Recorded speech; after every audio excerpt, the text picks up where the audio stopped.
年尾奖金的调查平均来讲，大家拢会当领到个外月，其中呢做金融的是领上济，白活2个月。另外做假的虽然讲这个业绩是表现了袂歹，也毋过呢煞领无1个月。学者是来分析讲，这是因为关不了起，另外呢也阁有基本工资阁调悬，毋才会去影响到。伫外商科技公司担任工程师3年外，虽然轮班的压力不遮大，不过今年领到6个月年终奖金，辛苦嘛算有价值。目前的话，因为有规划，就是要去卖房，这样就是当成买房的基金。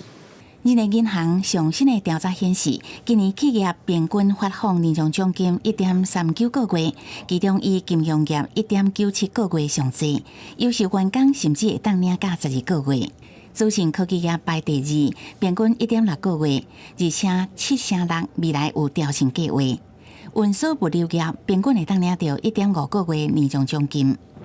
因为航运市场持续回温，机票海运产业的年终要领到20个月。最高给出大概平均20个月这样的年终，那主要是因为受到了还有地缘政治的影响，以及红海危机这样的状况，所以呢，让这个运输产业就忽然受到了一个运价翻转这样的情况。调查嘛发现，2024年业绩回稳的餐饮业加旅宿业，平均年终奖金煞较无1个月。